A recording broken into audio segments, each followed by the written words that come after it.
आज जितना भी मैं ये लाइन बोलता हूँ कि आप लोगों को कॉलेज की ज़रूरत नहीं है, आप लोगों को ज़रूरत नहीं है कि आप लोग किसी के ऊपर डिपेंडेंट रहो, आप लोगों को ज़रूरत नहीं है कि ऐसा कोई बहुत बड़ा पर्सन आके आपके सामने बैठ के आपको सिखाए तभी आप कर सकते हो। ये सब पॉइंट उस पॉइंट से निकल के आते हैं। उस समय जो इंसिडेंट हुआ था, जब वो मेरे को पहली बार पापा मेरे को पूछे थे कि तू खुद नहीं कर सकता क्या, तो जब मेरे को फील हुआ कि मैं कर सकता हूँ, और उस समय फिर मैंने जितने इंटरनेट में जो अवेलेबल था, ओके, क्लासिकल आर्टिस्ट को लेके इधर उधर जो चीज़ अवेलेबल थी हर चीज़ में देखता था। मैं जब ट्राई कर रहा था ना वो जे कॉलेज में जाने का, गुनगुनाता है दिल मेरा रम डम डरडम डम डम डम डरडम डरडम डरडम डम डरडम डरडम डरडम डम डम डम डरडम डम डम। Hello everyone, welcome back to Sanky vlogs. और आज इस बार मैं लेके आया हूँ, काफी टाइम से ये जो गेस्ट है, ये जो आर्टिस्ट है, ये जो इंस्पिरेशनल पर्सन है, इनको मैं लाने की कोशिश कर रहा था काफी टाइम से। अब जाके ये मेरे हाथ में आ गए हैं। वेलकम रेयांश राहुल सर, कैसे हो? थैंक यू सो मच संकेत for your kind words and your warm welcome. And मैं बहुत अच्छा हूँ आपसे बात करके, और आपके इस इंटरव्यू को देख के मुझे बहुत अच्छा लगा। बहुत अच्छा काम कर रहे हो and I really congratulate you for your Endeavour, जिसमें भी आप अपने इस विजन के ऊपर काम कर रहे हो, आर्टिस्टों के साथ कनेक्ट कर रहे हो। So thank you so much for inviting me here. अरे most welcome and thank you so much for coming. Riyansh भाई, मुझे ना ये लगता था, मैंने जब आपके भी कॉन्टेस्ट देखे, मैं ना आपके साथ थोड़ा सा ना हमारी वाइब मैच करता हूँ, क्योंकि ना आप भी है ना जो स्टूडेंट्स है उनको ना कुछ सिखाने का, अपने तरफ से कुछ देने की कोशिश करते हो उनको। मैंने काफी बार एक पॉइंट नोटिस किए, आप है ना ये पॉइंट पे ज्यादा करके ना ऐसा वजन रखते हो कि आप यही कॉलेज में जाना है, यही पे सीखोगे, ऐसा नहीं है। आप कहीं पर भी जाओ, अगर आपको कुछ आता है ना तो ही आप कुछ बन सकते हो। थैंक यू सो मच संकेत। वो पॉइंट एक्चुअली ये आज के टाइम पे पॉइंट आउट करना इंपॉर्टेंट भी है यार, क्योंकि हम लोग क्या होता है कि किसी एक माइंडसेट के साथ बंधने लगे हैं, और ये चीज़ बहुत ज़रूरी है तोड़ना, क्योंकि अभी का टाइम ऐसा है कि कोई भी चीज़ पॉसिबल है अगर आप थोड़ा सा उस फ्रेम से निकल जाओ। एक फ्रेम में न बंध के थोड़ा सा उसमें से अगर आप निकलते हो और आप देखते हो कि वर्ल्ड वाइड क्या चल रहा है, क्या सिनेरियोज़ हैं, क्योंकि वो ज़रूरी है आज के टाइम पे। तो इसीलिए मुझे लगता है कि ये रिस्पॉन्सिबिलिटी है हम सब की कि इन सब थॉट्स को हम लोग शेयर कर सके। इसीलिए मैं ज़्यादा कोशिश करता हूँ कि इन थॉट्स को मैं शेयर कर सकूँ। तो शुरुआत से मतलब शुरू करते हैं। मुझे ना आपके, मुझे और जो ऑडियंस है उनको भी जानना है, ये जो मैच्योरिटी है आपकी, जो बात करते हो, मतलब मैं और मेरे दोस्तों से जो सीनियर्स रहेंगे या फिर जूनियर्स रहेंगे कॉलेजेस में, स्कूल्स में, जो जहाँ पे भी मैं मिलता हूँ, उनसे अगर आपके बारे में है ना मैं बात करता हूँ, मैं ना मोस्टली क्या करता हूँ, मुझे ना किसी के बारे में कुछ जानना हो, मैं अगले पॉडकास्ट में उनसे मिलने वाला हूँ, तो फिर मैं सिंपली एक काम करता हूँ, मैं गूगल नहीं करता, मैं इंस्टा पे उनके वेबसाइट में जाके कुछ चेक नहीं करता, मैं ना सिंपली आर्ट स्टूडेंट्स के पास जाता हूँ, ऐसी बैठता हूँ और उनसे बात करता हूँ, ये आर्टिस्ट आपको पता है क्या, वो डेफिनेटली जानते ही होते हैं उनको, तो फिर उनके बारे में ना उनसे ही सुन लेता हूँ। तो फिर वो जो पॉइंट्स हाईलाइट होते हैं ना, मैं आर्टिस्ट से वही थोड़ी सी बातें कर लेता हूँ। तो आपके बारे में जब मैंने उनको पूछा, तो वहां से भी ना वही आया कि ना वो बहुत कम उम्र में ना बहुत मैच्योर, मतलब जो संदीप माहेश्वरी सर जैसे बात करते हैं ना, बहुत कम उम्र में वो थोड़ा बहुत ही मैच्योर ज्ञान देते हैं और प्रैक्टिकल चीजें ज्यादा कहते हैं। तो वैसा ही कुछ आपका कंटेंट होता है। तो ये इसके पीछे का क्या राज है, मतलब इतने कम उम्र में आपको इतनी मैच्योरिटी कहाँ से आई? अब संकेत, ऐसा तो मुझे तो पता नहीं मैं मैच्योर कितना हूँ कितना नहीं, बट ऐसा लोग बोलते हैं तो मुझे फील होता है कि हाँ शायद कहीं ना कहीं ऐसा हो सकता है। बट मेनली मुझे ऐसा फील होता है कि ये सब चीज़ एक्सपीरियंस के ऊपर है। मैच्योरिटी कभी भी एज के हिसाब से नहीं आती, वो एज के ऊपर डिपेंड नहीं करती, वो डिपेंड करती है आपके एक्सपीरियंस पे। अगर मान लो किसी पर्सन को किसी रिलेशनशिप के बारे में समझना है, वो किसी लड़की के साथ, फॉर एग्जांपल आज के मैं यूथ के बारे में अगर बोलूँ, तो वो रिलेशनशिप में है और कोई उस रिलेशनशिप में एक्चुअल में घुसा है, एक्चुअल में उसने उस रिलेशनशिप को एक्सपीरियंस किया है, उसने वो पेन देखा है या उसने वो हैप्पीनेस देखी है, तो वो उसको एक्सप्लेन कर सकेगा या उसको वो सामने वाले को समझा सकेगा। तो अब ये मैटर नहीं करता कि उसने वो रिलेशनशिप बचपन में देख ली, कॉलेज में देखी या जवानी में देखी, वो डिपेंड करता है। जब भी देखी उसके पास वो एक्सपीरियंस के बेसिस पे वो चीज़ें आती हैं। तो मुझे ऐसा फील होता है कि जो भी एक्सपीरियंस मुझे मिला, अब वो उसके लिए मैं लकी भी फील करता हूँ, भले वो अच्छे एक्सपीरियंसेस हों या बुरे हों, वो हुए तब जाके मुझे उससे कुछ समझ में आया कि यार ये चीज़ लाइफ को ऐसा भी देखा जा सकता था या इसको इस तरीके से समझा जा सकता था। तो वो डिपेंड करता है। तो सारी चीज़ें एक्सपीरियंस के बेसिस पे है। जो भी चीज़ें मैं बोल पाता हूँ वो एक्सपीरियंस के बेसिस पे, तभी जब मैं बोलता हूँ तो मुझे इतना ज़्यादा पैशन फील भी होता है। आप जो वीडियो में देखोगे तो मुझे अंदर से फील होता है वो। संदीप महेश्वरी टाइप वो भी है ना, थोड़ा सा अंदर से विवेक बिंद्रा जैसा अंदर से आवाज निकालते हैं ना, उनके जो फीलिंग्स होते हैं, वैसे आपका भी ना वो कंटेंट में ऐसा दिख के आता है। Because I have not seen anyone जो आर्ट फील्ड में ऐसे बात करते हैं, जैसे मोटिवेशनल वर्ल्ड में संदीप महेश्वरी, विवेक बिंद्रा है, तो वैसे आर्ट फील्ड में मुझे पता नहीं है, मैंने सिर्फ आपका ही देखा था जहाँ पे आप स्टूडेंट्स को ना थोड़ा मोटिवेशनल और ये प्रैक्टिकल जो चीजें होते हैं वो एक्सप्लेन करते हो। तो एक्चुअली मुझे वही इसके आप ऊपर ही मैं बताओ। सॉरी थोड़ा सा आपको मैं इंटरप्ट कर रहा हूँ। एक पॉइंट मैं यहाँ पे मैं रखना चाहता हूँ। एक पॉइंट किसी से मैंने सुना था कि एक तो जो सेल्वेटर मंडी हमारे जो क्या बोलते हैं डली हैं, जो आर्टिस्ट थे सेल्वेटर डली, उनकी एक लाइन थी कि आर्टिस्ट को इंस्पिरेशनल होना चाहिए, वो ऐसे होने चाहिए जो इंस्पायर करें। तो वो लाइन कहीं ना कहीं मैं रिलेट कर पाता हूँ कि सिर्फ आर्टिस्ट ही नहीं, और आर्टिस्ट मतलब सिर्फ आर्ट की फील्ड यानी फाइन आर्ट्स, पेंटिंग, ड्राइंग में ही नहीं, कोई भी आर्टिस्ट हो या कोई अदर फील्ड में भी हो, कोई बिजनेस पर्सन है, कोई स्पोर्ट्स मैन है, कोई और किसी फील्ड में है, तो उसके अंदर एक ये वाली चीज़ होनी चाहिए कि वो आगे चल के लोगों को इंस्पायर करे। और जब मैंने अपना यूट्यूब चैनल स्टार्ट भी किया था ना, तो कभी भी मैंने ये वाला गोल नहीं रखा था कि मैं अच्छे ऐसे ऐसे कंटेंट बनाऊंगा कि इसमें व्यूज़ बहुत सारे आते जाएं, या कुछ मतलब मैं ट्रेंडिंग सा बनाऊं। ऐसा मेरा कभी गोल रहा ही नहीं। मैं उस समय भी यही फील करता था कि जब मेरा चैनल बड़ा होगा या जब लोग मुझसे जुड़ेंगे तो मैं अपने थॉट्स बस रख सकूं उनके सामने। मेरा बस यही गोल था कि कुछ ऐसी बात जो मैं फील करता हूँ, कि जो मैं चाहता हूँ लोगों को बताना, वो मैं बता सकूँ। अभी कोई नहीं सुन रहा, अभी चैनल ज़ीरो पे है, अभी मैंने चैनल नया नया खोला है, कोई जानता नहीं है, अभी मैं बताऊँगा कोई सुनेगा नहीं। लेकिन मेरा उस समय गोल था कि जब लोग जानने लगेंगे ना, तो जो मैं सोच रखता हूँ आर्ट को लेके कि यार आर्ट में ये चीज़ क्यों नहीं कर रहे हो, आर्ट में ये चीज़ क्यों नहीं हो रही है, आर्ट में ये भी तो हो सकता है, उस समय कोई नहीं सुनता। लेकिन गोल था कि जब सुनेंगे लोग तब मैं इन चीज़ों को रख सकूं। तो वो शुरू से एक था कि इंस्पायर करने वाली फीलिंग, ऐसा सोच के इंस्पायर नहीं करता हूं मैं कभी कि कोई इंस्पायर हो रहा है क्या, कोई मोटिवेट हो रहा है क्या, वो कभी गोल नहीं है मेरा। बस मैं अपने आप को एक्सप्रेस करता हूँ कि ये मेरे थॉट है, ये मैं आपके साथ शेयर करना चाहता हूँ। और एक बहुत बड़े ऑथर हैं, एक बहुत बड़े पर्सनालिटी हैं, साइमन सिनेक, उनकी एक बुक भी है स्टार्ट विथ वाई। बहुत अच्छी बुक है कि मतलब उसका एक अलग स्टोरी है, उसके ऊपर भी बात करेंगे। लेकिन उसमें भी उन्होंने एक चीज़ कही है कि हम वो नहीं कहते जो अच्छा लगता है हमें, या फिर लोगों को अच्छा लगता है, या फिर जो रियलिटी है। एक कॉन्सेप्ट होता है, जैसे आर्ट में कई सारे आपने सुना होगा, बोलते हैं कि आर्ट में स्कोप है कि नहीं, आर्ट में करियर है कि नहीं, इन सब के ऊपर बात होती है। तो उनसे मैंने एक लाइन सुनी है जो मुझे बहुत हिट करी कि आपको वो नहीं बोलना है जो आपको पता है, आपको वो बोलना है जो आप बिलीव करते हो। इसमें बहुत फ़र्क है। हो सकता है कि आपको पता है रियलिटी अभी ये चीज़ें हैं, लेकिन कुछ ऐसा है जिसके ऊपर आप बिलीव करते हो सकता है वो टेंजिबल नहीं है, वो दिख नहीं रही है। जैसे अभी हम लोग आर्ट में बोलते हैं कि art is all about emotion का उसमें बहुत बड़ा फैक्टर है। अब वो इमोशन वाला पार्ट सबको नहीं दिखेगा, सब लोग उस चीज़ से कनेक्ट नहीं करते हैं। बहुत सारे लोग बोलते हैं इमोशन तो है लेकिन समझ नहीं आ रहा, या जो नए लोग हैं आर्ट में वो लोग नहीं समझते। लेकिन वही लाइन मुझे बहुत हिट करी कि you have to talk about what you believe. और जब आप जिस चीज़ पे बिलीव करते हो, अगर आप उसको कंटिन्यूस बोलोगे ना, तो वो लोग जो सेम थॉट पे बिलीव करते हैं वो लोग आपसे ऑटोमेटिकली कनेक्ट होने लग जाएंगे। और ऐसे करके ही आपकी जो कम्युनिटी वो बड़ी होती है। और फिर आप फाइनेंशियल एस्पेक्ट देखो, आप इमोशनल अपने एक्सप्रेशन वाइज देखो कि अपने आप को एक्सप्रेस कर रहे हो, आपकी जो मार्केट कंडीशन है। किसी भी फील्ड, कोई भी फील्ड बड़ा तब होता है जब उस फील्ड में भरोसा करने वाले, उस फील्ड को मानने वाले लोग बढ़ जाते हैं। जैसे आज के टाइम पे हम सुनते हैं बिटकॉइन के बारे में, हम सुनते हैं क्रिप्टो करेंसी के बारे में, हम इन सब चीज़ों को सुनते हैं। इसका रियल वर्ल्ड में कोई वैल्यू अभी फ़िलहाल नहीं है, लेकिन इसकी मार्केट फिर भी इतनी बड़ी क्यों हो गई है कि लोग इस पर बिलीव करते हैं, लोग मानते हैं कि ये है, वो मान गए मतलब वो है।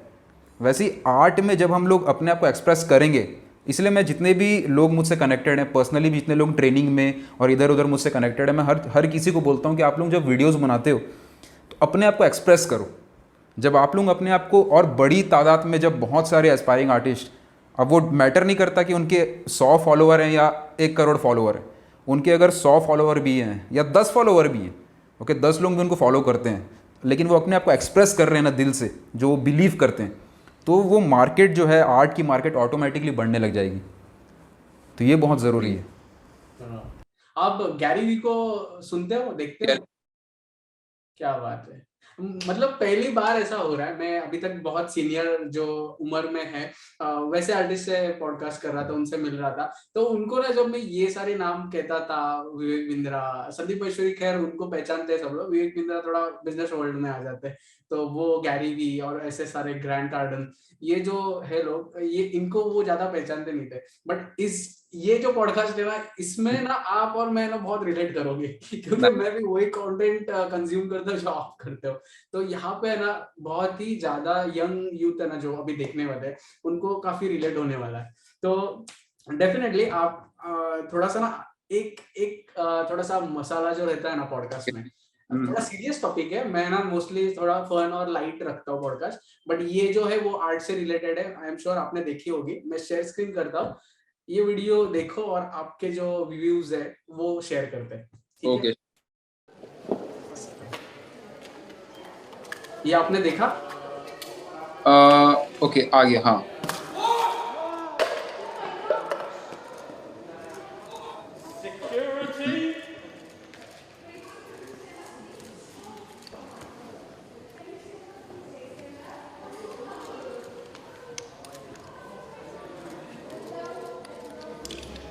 आपने देखा हुआ ये मैंने जस्ट थोड़ा सा देखा था कि ये वैन गॉग की पेंटिंग थी, उसको ये खराब कर रहे थे, ऐसा What कुछ। is worth more? जस्ट छोटा सा क्लिप लगाया देखा। हाथ पे Or life? और वॉल को चिपका Is दिया। it worth more than food? Worth more than justice? Are you more concerned about the protection of a painting or the protection of our planet and people? The cost of living crisis is part of the cost of oil crisis. Fuel is unaffordable to millions of cold, hungry families. They can't even afford to heat a tin of soup. Meanwhile, crops are failing. Millions of people are dying in monsoons, wildfires and severe drought. We cannot afford new oil and gas. It is going to take everything we know and love. ये ऐसा कुछ हुआ है हाल ही में, जिससे artist बहुत disturb हो गए। आपका क्या विचार है इस पे, अभी क्या कहें? संकेत, एक पॉइंट ये भी है ना कि एक्चुअल में क्या हुआ उसको हम लोग को थोड़ा और एनालाइज करना चाहिए। मतलब जिन्होंने भी ये चीज़ कर रहे हैं, जो ये चीज़ कर रहे हैं, हम लोग डायरेक्टली, एक तो आर्ट से हम लोग कनेक्टेड हैं, ठीक है, तो हम लोग पहले से ही बायस्ड हो जाएंगे कि यार तुम लोग आर्ट को ख़राब क्यों कर रहे हो, तुम लोग की गलती है। लेकिन एक बार हम लोग थोड़ा सा, हम लोग एज एन आर्टिस्ट ना सोच के एज ए न्यूट्रल पर्सन अगर देखते हैं, तो एक बार मेरा ये मानना है कि एक बार इन लोगों का थॉट भी समझना चाहिए, जो लोग ऐसा कर रहे हैं, कि ये ऐसा क्यों। वीडियो किस टाइप में थी, आप थोड़ा सा एक्सप्लेन करोगे ऑडियंस को, ये क्या था वीडियो, आपको क्या? अच्छा, वीडियो में, अच्छा ये चीज़ मैंने अभी, ये जो क्या बोलते हैं, ये जो कह रहे थे, मैंने उस चीज़ को नहीं सुना, उसकी आवाज़ ठीक से नहीं आ रही थी, बट जो मैंने समझा इस चीज़ को देख के, ये मोनालिसा की पेंटिंग के साथ भी ऐसा कुछ हुआ था पास्ट में, कि कुछ लोग ऐसा मानते हैं कि ये जो पेंटिंग्स बनी है, ये जो ऑयल कलर इस्तेमाल हुए हैं या जो इसमें मटेरियल इस्तेमाल हुआ है, उससे नेचर को डैमेज पहुंच रहा है, नेचर को थोड़ी प्रॉब्लम हो रही है। तो इनको, कुछ लोगों को ऐसा लगता है कि ये जो फेमस आर्टवर्क्स हैं, या लोग ऐसे आर्टवर्क्स को देखते हैं या आर्ट को बढ़ावा देते हैं, आर्ट को बढ़ावा देने से ऐसे मटेरियल का इस्तेमाल भी बढ़ेगा, और क्योंकि उस मटेरियल को जो ये मानते हैं कि नेचर के लिए खतरा है, उसको बढ़ावा दिया जा रहा है, इसलिए ये ऐसे ऐसे पेंटिंग्स को टारगेट कर रहे हैं जो बहुत ज़्यादा पॉपुलर हैं। मोनालिसा को टारगेट किया, वैन गॉग को टारगेट किया, और इनको टारगेट करके ये साबित करना चाह रहे हैं। और क्योंकि ऑब्वियसली जब ये फेमस पेंटिंग को टारगेट करते हैं तो ज़्यादा आईबॉल्स मिलते हैं, ज़्यादा इनको फोकस मिलता है, और ये जो अपना थॉट रखना चाहते हैं कि ये पेंटिंग नेचर को ख़राब कर रही है, ये लोग ज़्यादा जल्दी लोगों तक पहुँचा पाएंगे। तो इसलिए ये लोग, ऐसे कुछ लोग हैं जो इस तरीके का ट्राई कर रहे हैं। अब ये चीज़ आर्ट में नहीं, ये हर चीज़ में होता है। ये दिवाली में भी हमारे यहाँ फटाके फूटते हैं तो सेलिब्रिटीज़ बोलते हैं ये धुआं हो रहा है, नेचर ख़राब हो रहा है, दिवाली बंद करो। तो वो हर चीज़ में, डांस में भी कहीं पे कुछ एक्स्ट्रा कोई हाँ, वो कोई ना कोई चिढ़ता है, वो कुछ ना कुछ होता है। लेकिन बस वही है कि अब इस चीज़ को रोकने का कोई उपाय नहीं है। अगर रोकने का ऐसा किया जा सकता है कि वहाँ थोड़ी प्रोटेक्शन बढ़ा दें, वहाँ थोड़ा सा और सिक्योरिटी बढ़ा दें, वो हो सकता है। लेकिन मेन थिंग इज़ कि इनका थॉट क्या है, इनका थॉट क्यों है ऐसा, और इनके थॉट का होना रियल भी है कि नहीं। क्या ये जो सोच रहे हैं कि पेंटिंग से नेचर को हार्मफुल इफ़ेक्ट्स पहुंच रही है, वो एक्चुअल में है भी कि नहीं। या फिर ऐसा हो सकता है कि आने वाले समय में कुछ अल्टरनेटिव्स निकलने लग जाए। जैसे जब एनिमल हेयर का इस्तेमाल होने लगा ब्रश में, तो लोगों ने प्रोटेस्ट किया कि नहीं, एनिमल का खतरा हो रहा है, एनिमल को बहुत डैमेज हो रहा है, तो सिंथेटिक हेयर आ गए। आर्ट नहीं रुका, उसका जो अल्टरनेटिव था वो आ गया। तो वैसे ही अगर बहुत सारी चीज़ें ऐसी हैं आर्ट में अभी भी, जैसे लीड का इस्तेमाल होता है, बहुत सारे कलर पिगमेंट्स होते हैं ऑयल के, उसमें लीड का इस्तेमाल होता है जो ह्यूमन के लिए भी बहुत ज़्यादा हानिकारक है। तो उसका अल्टरनेटिव आ चुका है, उसके लिए भी बहुत सारे कलर्स अभी बन गए हैं। तो इसी तरीके से ये जो प्रोटेस्टर्स हैं, इनको भी अगर समझा जाए कि इनका मेन प्रॉब्लम है क्या, और इन प्रॉब्लम को समझ के अगर हम लोग इसका सॉल्यूशन निकाल सकें, इसका कोई अल्टरनेटिव निकाल सकें जो कि नेचर को भी हार्म ना करे और आर्टिस्ट भी अपने काम को कंटिन्यू कर सके, तो ये इजीली इस चीज़ को, मेरे को लगता है कि इसको टैकल किया जा सकता है। राइट, सही है। But as an artist, what is your point of view on that, जो उन्होंने किया, जो पेंटिंग को डिस्ट्रॉय किया, या फिर उसका कुछ अलग करके वो प्रोटेस्ट भी हो सकता था। मतलब 100 बंदा अपनी लाइफ में कुछ 2-3-4 चीजें बहुत सी बड़ी और या फिर फेमस ऐसे होने वाली काम करता है और उसी को वो खराब कर देते हैं। इसके लिए हम लोग को थोड़ा सा ना अलग पॉइंट से सोचना पड़ेगा। एज एन आर्टिस्ट अगर मैं बोलूँ तो फिर मैं ऑब्वियसली यही बोलूँगा कि उन्होंने ख़राब किया। अब उनकी मानसिकता अगर आप समझने जाओगे तो उनको इस चीज़ से मतलब नहीं है कि ये आर्टिस्ट कौन थे, ये इतने फेमस थे, इनका ये बहुत बड़ा काम है, लोग इनको इंस्पिरेशन इनसे मिलती है। उस आदमी को जो वो ख़राब कर रहा है उसको इन चीज़ों से मतलब नहीं है। जो आदमी मर्डर कर रहा है उसको उससे मतलब नहीं है कि सामने वाला कितना अच्छा इंसान था, या सामने वाले के देख के आपको दया क्यों नहीं आई, सामने वाला ने तो आपको हेल्प किया था, आपने उसको फिर भी आपने उसका मर्डर क्यों कर दिया। वो जो उस माइंडसेट से पहुंच चुका होता है उसको वो चीज़ समझाई नहीं जा सकती। ये चीज़ हम लोग समझ सकते हैं। एज एन आर्टिस्ट हमें बहुत ख़राब लगा जब मैंने पहली क्लिप मोनालिसा की देखी थी, तो मुझे एज एन आर्टिस्ट बहुत बुरा लगा था कि ऐसी आइकॉनिक पेंटिंग को आप लोग कैसे ख़राब कर सकते हो। या मोनालिसा का भी एक है क्लिप है, मोनालिसा का क्लिप है, ओके, बिल्कुल बिल्कुल लगा सकते हो। मैं देखता हूँ। और मेरे ख्याल से सबसे पहला वो मोनालिसा के साथ ही हुआ, वो बहुत ज़्यादा पॉपुलर हुआ, उसके बाद फिर ये धीरे धीरे और निकल रहे हैं लोग। मोनालिसा क्या डालो, मतलब डिस्ट्रॉय ऐसा कुछ डालो? हाँ, मोनालिसा अटैक्ड ऐसा कुछ, अच्छा वो केक से किया था, ऐसा कुछ केक था से ना वो? किया था, हाँ हाँ। ओके, एक second. Sunday Arvo, the Louvre, Paris, and the Mona Lisa is about to get absolutely creamed. A 36-year-old vandal disguised as an old lady in a wheelchair jumps up and smooshes the Da Vinci masterpiece with cake in a protest about climate change. Les artistes, il a vous dit penser à la Terre. Tous les artistes pensent à la Terre, c'est pour ça que j'ai fait ça. He was arrested, and the 500-year-old painting escaped harm thanks to its Okay, bulletproof bulletproof casing. था। Security guards probably did the best they could at the okay. और ये बहुत ज़्यादा viral हुआ था I think इससे पहले भी किसी ने तो ना पत्थर मारा था और उसका कुछ तो उस पे डेंट है। हाँ हाँ हुआ है, वो पहले भी अटैक हुआ है। और मोनालिसा के ऊपर पहले बहुत अटैक हुए हैं, मोनालिसा के ऊपर पहले बहुत अटैक हुए हैं। उसमें वो ग्लास लगने से पहले भी बहुत सारे अटैक हुए थे, तब जाके वो फिर उनका आइडिया आया कि अब ग्लास लगा देते हैं, थोड़ा ज़्यादा प्रोटेक्शन का ज़रूरत है इसको। अरे एक छोटा सा पत्थर से उसकी और प्राइस बढ़ी हुई। वो काफ़ी बहुत सारा एंगल निकल जाता है एक पेंटिंग के ऊपर जब हमला होता है ना। वर्ल्ड फेमस कोई आर्टवर्क है तो उसमें पेंटिंग डैमेज होती है, तो सिर्फ पेंटिंग डैमेज नहीं होती है, उसमें फिर बहुत सारी चीज़ उछलती हैं। उसमें फिर वो गैलरी के ऊपर नाम उछलता है, उसमें फिर वो कंट्री के ऊपर नाम उछलता है कि आपके पास इतनी प्रोटेक्शन नहीं थी क्या, कि आप एक अपने नेशनल ट्रेजर को प्रोटेक्ट नहीं कर सके। तो बहुत कुछ दाव पे लग जाता है एक अटैक के बाद। यहाँ पर भी अभी मैं पिछली बार जब एनजीएमएम में गया मुंबई में, तब वहां पर भी मैंने ना वहां पे जो गार्ड्स बैठे हुए रहते तो उनसे पूछा था राजा रवि वर्मा के पेंटिंग जहाँ पे लगे थे क्या, कभी लगे थे, ऐसे थोड़ा सा इंक्वायरी करा था। तो उन्होंने कहा था कि हाँ लगे थे। एक तो पेंटिंग ऐसी थी जहाँ पर है ना 2 पुलिस रखे थे वो लोग ने। अच्छा। उसकी प्राइस ही बहुत ज्यादा थी और जो कलेक्टर था उसी ने रिक्वेस्ट करके वो वहां पर पुलिस रखे थे। मतलब वो जो रहते हैं वो रेट्रोस्पेक्शन रहता है आर्टिस्ट, तो फिर जो कलेक्टर्स रहते हैं वो दे देते अपने मन से कि 1 महीने के लिए आप लगा सकते हो, लेके जाओ हमारे घर से पेंटिंग। तो वैसे उसने खुद से वो पुलिस लगाए थे वहां पे। तो मेरे पेंटिंग है, मैंने इतना पैसा डाला तो इसको कुछ होना नहीं चाहिए, क्योंकि बच्चे भी जाते हैं ऐसा।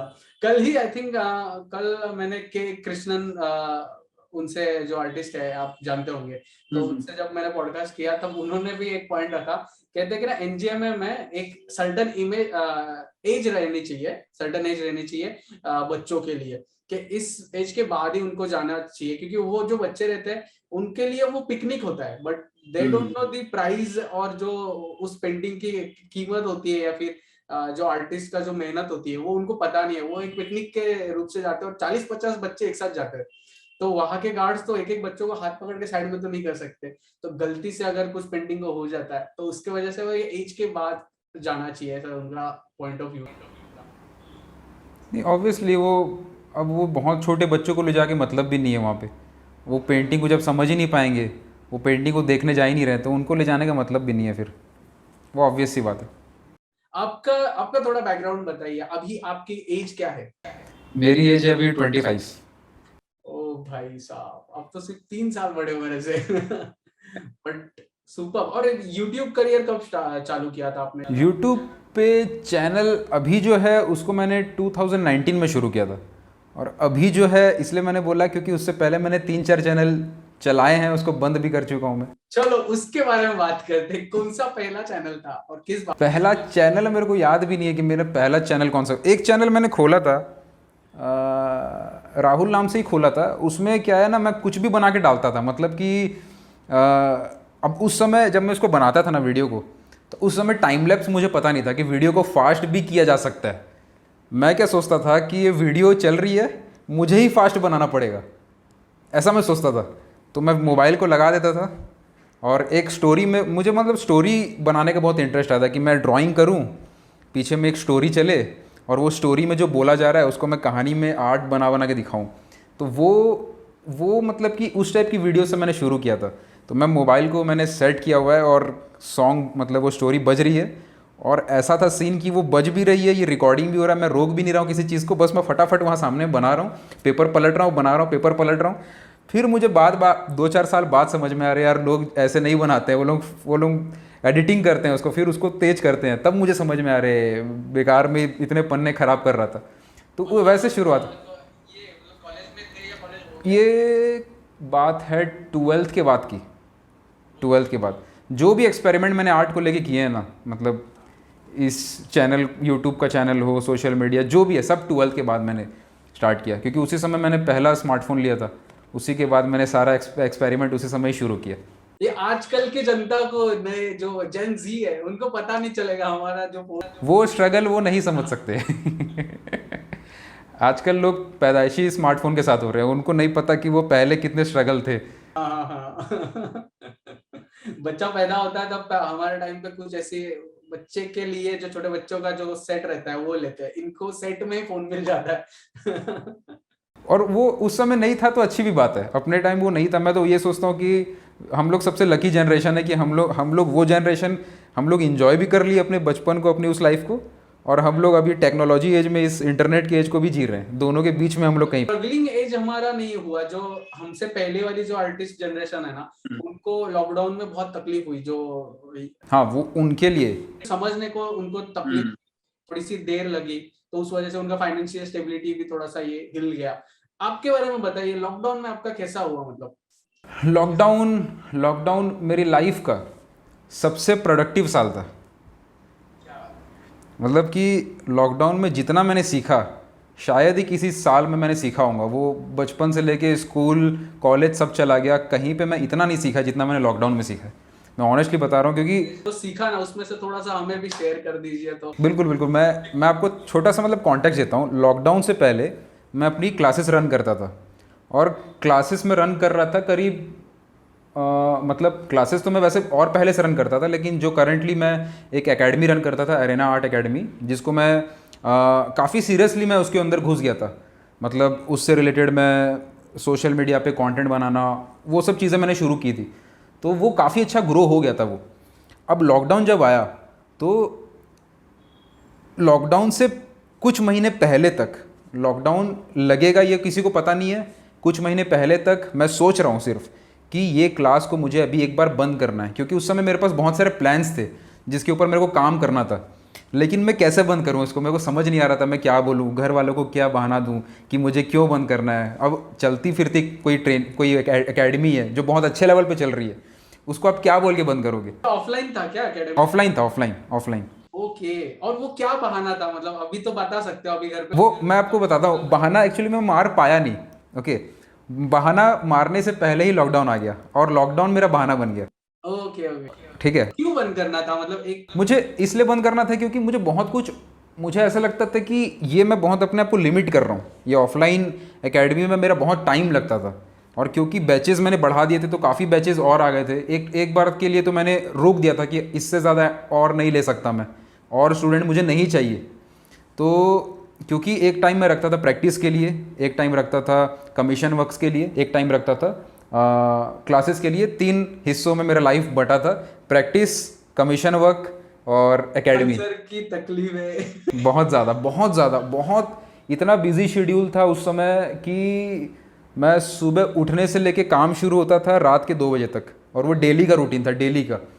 तो इतना ज़्यादा मैं 2 साल में 3 साल में फ्रस्ट्रेट हो गया था ना कि मेरा पूरा लाइफ इसमें स्टक हो गया है, मैं कुछ नया नहीं कर रहा हूँ। और कुछ नया नहीं होता है तो बहुत ज़्यादा ना बोरिंग लगता है लाइफ कि यार मैं चाह कुछ और रहा हूँ, करना कुछ और भी चाहता हूँ, कुछ बड़ा हो, लेकिन वो हो नहीं रहा है क्योंकि टाइम बहुत फंसा हुआ है। तो मैं चाह रहा था कि ये काश बंद हो जाए, क्योंकि कमीशन वर्क के ऊपर मैं काफ़ी अच्छा मेरा एक पार्ट चल रहा था। तो मैं बोला इसको थोड़ा सा कम करें या बंद करें तो थोड़ा सा मैं थोड़ा फ्रीडम फील करूं, पर वो हो नहीं पा रहा था। तो जब अनाउंस हुआ कि 20 दिन का लॉकडाउन लगेगा, 20 दिन 25 दिन का लॉकडाउन, मैं सबसे ज़्यादा खुश था उस समय कि अब तो कुछ मैं 20 दिन तो करूँगा, कुछ नया मैं सीखना शुरू करूँगा। अब वो धीरे धीरे लॉकडाउन बढ़ता गया। बीच में खुला भी था, 20 दिन के बाद शायद बीच में एक बार के लिए खुला भी था, 1-1.5 महीने के लिए। लेकिन उस समय भी फिर मैंने उसको बंद ही रखा कि अब एक बार बंद हुई है, इसको बंद रहने देते हैं। जो मैं सीख रहा हूँ उसमें मुझे इंटरेस्ट आ रहा है और उसमें बहुत कुछ मैं कर सकता हूँ। तो उसके बाद क्या सीख रहे थे तब? सीख रहा था इन द सेंस कि ऑनलाइन वेबसाइट क्रिएशन हो गया, जो सोशल मीडिया का इस्तेमाल कैसे करना है अच्छे तरीके से, उसका वो चीज़ मैं उस समय और सीख रहा था। बिजनेस वर्ल्ड को मैं सीख रहा था कि बिजनेस वर्ल्ड में क्या क्या चीज़ें होती हैं। मार्केटिंग में सीख रहा था, सेल्स में सीख रहा था, आर्ट को छोड़ के और भी नई चीज़ें सीख रहा था मैं। मेंटर्स के वीडियोस देखते थे आप? 100%। मैं ये आपने बोला गैरी वी को मैं बहुत ज़्यादा फॉलो करता हूँ। गैरी वी को मैं देखता था। राहुल भटनागर एक हैं बहुत अच्छे, वो सेल्स मेंटर हैं, उनके साथ मैं मिल के भी आया, उनके साथ अभी उनकी मैं प्रोग्राम में रहा भी उनके साथ भी। तो बहुत अच्छा एक उनके साथ बॉन्डिंग बन गया, उनके साथ भी बहुत कुछ उनसे मैंने सीखा। अब इस बीच में बहुत सारे मेंटर्स को मैंने जाना। ग्रैंड कार्डन का आपने नाम लिया, उनको भी मैंने उसी समय जाना, उनके बारे में और समझा, उनके बारे में उनका इंटरव्यूज़ देखे, बहुत सारे और भी ऐसे लोगों के इंटरव्यू देखे। मार्क क्यूबन के बारे में थोड़ा सा समझा, मार्क क्यूबन और पॉडकास्ट का भगवान है भाई। और ऐसे बहुत सारे लोग मिलने, मतलब सोचो और ऐसे लोग मिलने लग गए जो मेरे को फिर उस समय रियलाइज़ हुआ कि मैं थोड़ा सा मतलब कि और थोड़ा ऐसा लगा कि अभी तक हम लोग किसी बाउंड्री के अंदर थे। और मुझे रियलाइज़ हुआ कि आर्टिस्ट को ना ज़रूरी है कि वो बाकी वर्ल्ड को एक्सप्लोर करे। उससे पहले मेरा भी जो माइंडसेट था वो लिमिटेड था कि आर्टिस्ट को देख रहा है, एक आर्टिस्ट को फॉलो कर रहा है। लेकिन उसके बाद मेरा बिलीव ये हुआ कि आर्टिस्ट को ज़रूरी नहीं कि सिर्फ आप आर्टिस्ट को फॉलो करो, आपको ज़रूरी है कि कोई और फील्ड का पर्सन भी जिससे आप अगर रिलेट कर पाते हो या फिर आपको उससे कुछ ऐसी चीज़ सीखने को मिलती है जो आपको काम आएगी, तो उससे आपको सीखना पड़ेगा। और वो एक फिर ना वो बाउंड्री खुल जाती है, फिर आपके लिए सब खुल जाता है, फिर आपके लिए सबको ही है सिखाने के लिए। फिर आप बैठे हो और हर जगह से फिर नॉलेज मिल रही है, फिर मज़ा भी आता है, फिर आप एक्सप्लोर करते हो, फिर आपका माइंड थोड़ा ओपन होता है। और मेरे ख्याल से वो सब चीज़ थी, मेरे ख्याल से क्या वो ऑब्वियसली वो सब चीज़ समझी तब जाके अभी हम लोग जो भी चीज़ नई ट्राई कर पाते हैं, कहीं ना कहीं उसका ही इम्पैक्ट आया। और उस लॉकडाउन में जो भी हमने सीखा उसी का ही इम्पैक्ट अभी आ रहा है कि कुछ भी नया ट्राई करने से पहले ये नहीं सोचते हैं कि यार ये चीज़ हमारे लिए बनेगी नहीं, हम ये देखते हैं कि इसको अच्छा लग रहा है, कर सकते हैं क्या, थोड़ा सा भी लगा कर सकते हैं तो करेंगे, कैसा होगा, अच्छा होगा, फेल होगा, सक्सेस होगा, देखा जाएगा, करेंगे। और अब हम लोग की टीम भी बन गई है, तो हम लोग, मैं और मेरा फ्रेंड है, मेरा बचपन का दोस्त है, वो और मैं बहुत अच्छे दोस्त हैं। मतलब इतने अच्छे दोस्त हैं कि वो, मैं अगर उसको कुछ इमोशन बताना भी चाहूँ, कोई भी हम लोग का काम रिलेटेड कोई चीज़ शेयर करना चाहूँ, उसको एक बोलने की देरी उससे पहले वो समझ जाता है कि मैं क्या उसको शेयर करना चाह रहा हूँ। तो हम लोग इतना ज़्यादा भी क्लोजली काम करते हैं साथ में हर एक प्रोजेक्ट के ऊपर। तो कोई भी प्रोजेक्ट नया हम लोग शुरू करने का सोचते हैं तो बस ये रहता है कि यार इसको ट्राई करना है, इसको शुरू करना है, तो उसके तरफ से रहता है चल करते हैं यार इसको। और फिर मेरा भी रहता है कि चल इसको स्टार्ट करते हैं, क्या क्या होगा फिर हम लोग डिसाइड करते शायद से वो हैं। विराज सेठ है आपके, शायद से हाँ वो, हाँ ऐसे बोल सकते हो। क्या मतलब आपके जो वर्क रिलेटेड है उसमें वो क्या साथ देते हैं किस? मेरा फ्रेंड है सोहम, सोहम नाम है उसका। और फ्रेंड भाई बोल लो, भाई जैसे ही रहते हैं हम लोग। मैं उसके घर जाके रहता हूँ, वो मेरे घर आके रहता है, हम लोग साथ में रहते हैं, साथ में काम करते हैं। तो सोहम क्या है कि उसका बहुत ज़्यादा इंटरेस्ट है डिज़ाइनिंग को लेके, जो भी एस्थेटिक्स पार्ट है कि कोई सी पोस्ट में कौन सा कलर कॉम्बिनेशन रहेगा, किसका कवर में कौन सा फॉन्ट रहेगा, कौन सा डिज़ाइनिंग, ओवरऑल जो डिज़ाइनिंग पार्ट है। तो अभी जितना भी आप देखोगे डिज़ाइनिंग पार्ट सोहम उसको हैंडल करता है, जितना भी एस्थेटिक सेंस है। आर्टिस्ट नहीं है वो, मतलब आर्ट एक तरीके से इस फील्ड में आर्टिस्ट है बोल सकते हो आप, डिज़ाइनिंग में। लेकिन हाँ, तो उस चीज़ में उसकी एक्सपर्टीज़, और उसी चीज़ में अभी वो और घुस रहा है कि और ज़्यादा फ़ोटोशॉप हो गया, फ़ोटो एडिटिंग्स हो गए, और कलर कॉम्बिनेशन को कैसे करें कि सामने वाले को हमारा जो स्टोरी है वो पहुंचा सकें विजुअली। तो वो चीज़ अभी हमने ये चीज़ शेयर भी करी थी। एक स्केचबुक के ऊपर हम लोग काम कर रहे हैं। स्केचबुक मैं आपको फ़ोटो भेज दूंगा, आप स्क्रीन पे दिखा सकते हो। वो स्केचबुक का जो फ्रंट कवर है उसमें पेंटिंग मैंने बनाई है, लेकिन उसका जो फॉन्ट्स है, उसके जो कलर कॉम्बिनेशन का डिज़ाइन है, वो सोहम ने डिसाइड किया। Okay, super, nice nice. तो आपने जो फाइन आर्ट्स किया रहेगा आपने, तो वो कौन से कॉलेज से? मैंने नहीं किया, मैंने कॉलेज नहीं किया। मैं तो फिर आपकी थोड़ी कहानी बता दीजिए कि क्या किया 12th? मेरा ड्रीम था बचपन से वैसे कॉलेज जाना, आर्ट के कॉलेज में जाना। और मेरा ड्रीम था जेजे कॉलेज जाना, मुंबई का। ओके ओके, तो जब मैं this is going to be very interesting guys. मैं ट्वेल्थ के बाद ही वह जो हुआ है, 12th के बाद मैं सीरियस हुआ कि आर्ट में जाना है। अब कहानी कुछ ऐसी है कि मेरा था ड्रीम कि पहला ड्रीम था इटली जाके पढ़ना। ओके, फिर मैंने देखा इंडिया में क्या है। इंडिया में था सबसे बड़ा, जो मुझे सबसे ज़्यादा पॉपुलर लगा, 2-3 कॉलेज के नाम आए। एक JJ college of art, JJ college, और एक जो विश्व भारती है कोलकाता में, एक वो। तो ये दो नाम सबसे पहले उस समय सुनने को मिले, क्योंकि उस समय तो, और अभी तो और ज़्यादा लोग बताने वाले आ गए हैं, यूट्यूब पे इधर उधर मिल जाता है। 12th के बाद जब मैं सर्च कर रहा था उधर कोई बताने वाला भी नहीं था, और गूगल पे जो निकला मैं उसको देख के गया। अब इसके अलावा उस समय इतना ज़्यादा कन्फ्यूज था मैं कि मैं कौन सा कॉलेज जाऊँ, जेजे कॉलेज, और वो दिमाग के अंदर था, पर वो ऐसा था नहीं कि मैं पता नहीं वहाँ पे कर पाऊँगा कि नहीं, जा पाऊँगा कि नहीं। तो वो एक बस माइंड में था। अब इस बीच में मैं आसपास के कॉलेज भी देख रहा था कि यार कोई और भी अच्छा कॉलेज आसपास मिल सकता है क्या। तो इस बीच में खैरागढ़ यूनिवर्सिटी है, बहुत फेमस कॉलेज है खैरागढ़ में आर्ट के ऊपर। वहाँ पे मैं गया। वहाँ पे मेरे मामा मेरे को लेके गए थे। वो उनका, क्योंकि वो जानते थे कि उस समय मैं ट्रैवल भी नहीं किया था बहुत ज़्यादा, तो मैं जानता नहीं था कैसे जाऊँ, क्या करूँ मैं। तो गया मैं वहाँ पे, और पता नहीं क्यों मेरे को अच्छा फील नहीं हुआ। मतलब लोग जाते हैं, बोलते हैं बहुत मस्त कॉलेज है, बहुत कमाल का कॉलेज है। मैं ऐसा नहीं बोल रहा हूँ कि कॉलेज में कुछ प्रॉब्लम था, पर मैं कुछ मेंटली अपने आप को कुछ और सोचने लग गया था। मतलब मैं इंटरनेशनल आर्टिस्टों को देखने लग गया था, मैं मार्क कार्डर, सीजर सेंटोस, ये लोगों को देखने लग गया था। जितने भी और क्लासिकल आर्टिस्ट हैं उनको फॉलो करने लग गया था। एक और मैं छोटा सा यहाँ पे इंसिडेंट बताता हूँ। ये इंसिडेंट मैंने शायद शेयर किया, ये बहुत ही मतलब कि एक पॉइंट था। 12th के बाद एक पॉइंट हुआ था जब मैंने डिसाइड किया कि मैं फाइन आर्ट्स में जाऊँगा। एक मेरे सर थे जो 12th में स्कूल में हमारे टीचर थे। ओके, और जब मैंने ये डिसाइड किया, मैं सीए करना मैंने शुरू किया था। ओके, तो सीए कर रहा था मैं। तो जब मैंने ये डिसाइड किया कि मेरे को सीए छोड़ना है और मेरे को सीखना है, आर्ट में घुसना है, तो मैं वो सर के पास रात को 8-9 बजे के आसपास घर में बिना बताए गया था। घर में ये बता कि मैं आ रहा हूँ, घूम के आता हूँ। और सर के पास जाके मैं गेट खटखटाया, मेरे को पूरा सीन याद है। मैं गेट खटखटा रहा हूँ, सर निकले बाहर। मैं सर को बोला, सर प्लीज़ क्या आप सिखाओगे मेरे को, क्या मेरे को आप सिखाओगे क्या। मैं बहुत ज़्यादा उस समय मतलब कि ऐसा लग रहा था मेरे को कि मैं क्या कर रहा हूँ पता नहीं, मैं ब्लैंक था उस समय। और ऐसा लग रहा था कौन सिखाएगा मेरे को, मैं किससे सीखूं, कोई मतलब था नहीं आसपास। तो क्या मैं रात सीखने के लिए आप गए थे उनके पास? हम्म क्या सीखने के लिए गए थे आप? आर्ट, ड्राइंग, अच्छा, वो आर्ट टीचर थे। आर्ट टीचर थे वो।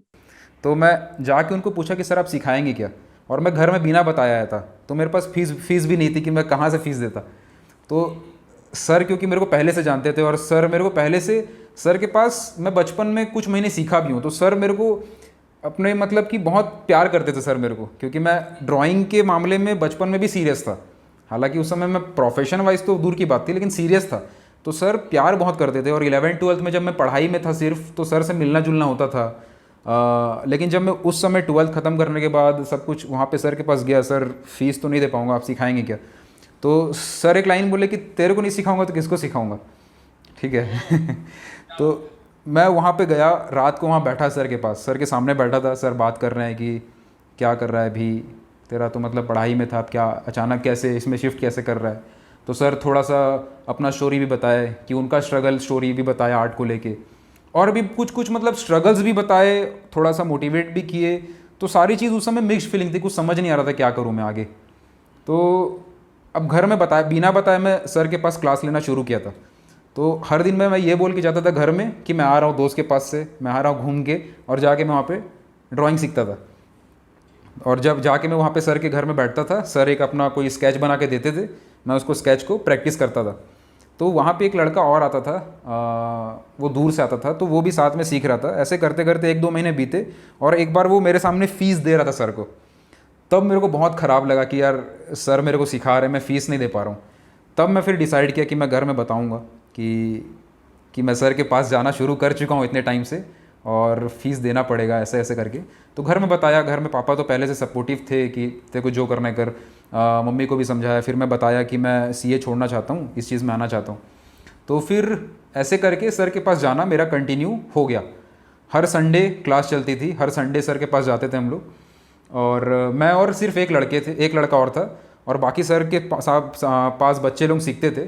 तो हम दोनों बैठ के साइड में, सर उनको भी सिखा रहे होते तो हम लोग बैठे रहते थे, सुनते रहते थे सर क्या बोल रहे हैं। थोड़े स्ट्रिक्ट टाइप की भी थे सर, मतलब उनके सामने अगर थोड़ा सा भी हम लोग मस्ती करते, बदमाशी करते तो चिल्लाते भी बहुत थे, तो थोड़ा सा हम लोग डर के भी रहते थे। तो ऐसे करके सीखने वाली जर्नी शुरू हुई थी। और इसके बाद फिर मैं फ़ॉरेन के आर्टिस्टों को देखने लगा। उस समय ही मेरे को क्लासिकल आर्टिस्टों के बारे में पता चला कि रेनेसेंस पीरियड में भी ऐसे ऐसे आर्टिस्ट थे। मोनालिसा की पेंटिंग्स वगैरह का डिटेल्स में पढ़ने लगा कि ऐसा था वैसा था। उस समय एक्चुअल में इंटरेस्ट डेवलप होना शुरू हुआ था, क्योंकि मैं अंदर जाना शुरू किया था आर्ट की फील्ड में। उससे पहले तक तो कुछ भी नहीं था। तो उससे पहले उसी समय पागलपन आया कि अब कुछ करना, इसी में करना है। अब सारा डिप्रेशन और सारा स्ट्रेस वही पीरियड में शुरू हुआ था कि क्या करें, कैसे करें। बस काम कर रहे थे, मज़ा आ रहा था, मज़ा के लिए कर रहे थे, तो पता नहीं चला, क्योंकि मज़ा आ रहा था तो करे जा रहे थे।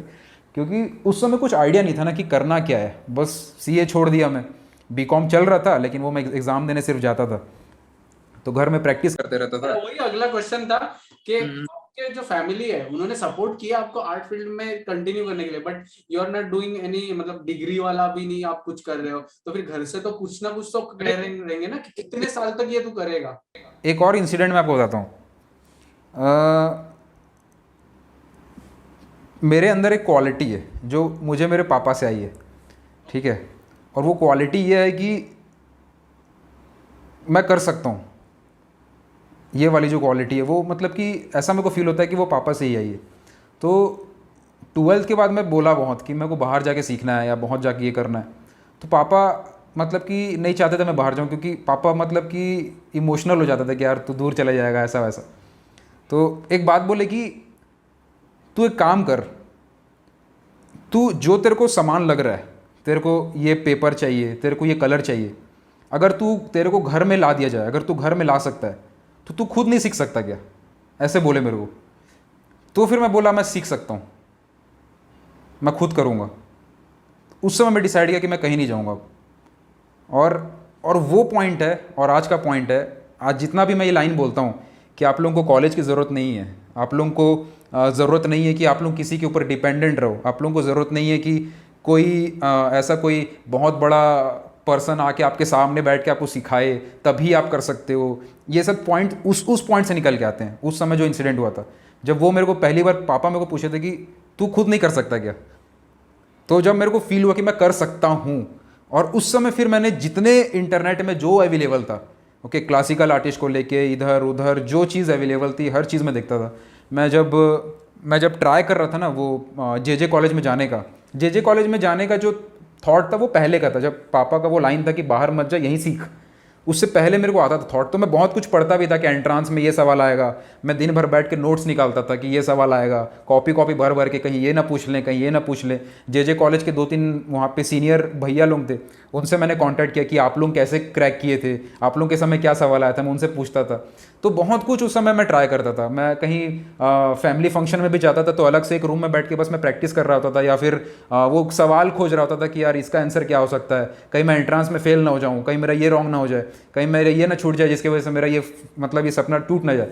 तो उस समय वो लर्निंग फेज बहुत मतलब कि तगड़ा था, वो सीखने वाला। एक बार तो नहीं, मैं फिर नहीं गया। मैं एक बार कॉलेज गया हूँ, ये स्टोरी फिर आगे आती है, बाद में आएगी, लेकिन फिर वो सीखता रहा वहीं पे। एंट्रेंस नहीं दिया मतलब आपने? एंट्रेंस दिया ही नहीं? एक एंट्रांस दिया हूँ मैं, और एंट्रांस में मैंने टॉप भी किया था। ओके, उसके बारे में बताइए थोड़ा। ये एक यहाँ पे कॉलेज है सुंदरगढ़ में, तो यहाँ पे एक आर्ट कॉलेज है। तो जब हम लोग शिफ्ट हुए 2018 में, हम लोग शिफ्ट हो गए उड़ीसा से छत्तीसगढ़। अब सब कुछ मैं घर में सीख रहा था, लेकिन मैं सोचा कि डिग्री ज़रूरी है। मुझे उस समय ऐसा फील हुआ कि डिग्री ज़रूरी है, डिग्री के बिना कुछ नहीं हो सकता, जो मैं आज मैं बोलता हूँ। ऐसा क्यों लगा आपको? मतलब ऐसा मुझे इसलिए लगा क्योंकि मुझे सब कोई यही बोलते थे। कुछ ऐसा आया था क्या? मेरे को सब यही बोलते थे। मैं एक बार दिल्ली गया था। दिल्ली में एक इवेंट मतलब एक वर्कशॉप टाइप का था, जहाँ मैं पेंटिंग बैठ के बनानी थी, ठीक है। तो मैं पेंटिंग बना रहा था वहाँ पे। तो वहाँ पे 3-4 आर्टिस्ट गुजरे ऐसे करके साइड से। वो लोग पूछे तू अच्छा बनाता है, सीखता है क्या, कॉलेज जाता है क्या? मैं बोला नहीं सर, मैं तो नहीं जाता हूँ। क्यों नहीं जाता है? तेरे को BFA करना चाहिए, तेरे को डिग्री लेना चाहिए। अच्छा ठीक है। फिर मैं कहीं गया हूँ, कोई गैलरी में कोई मिल गया, तू सीखता है क्या? नहीं सर मैं नहीं सीखता हूँ। तेरे को डिग्री लेना चाहिए। ठीक है सर।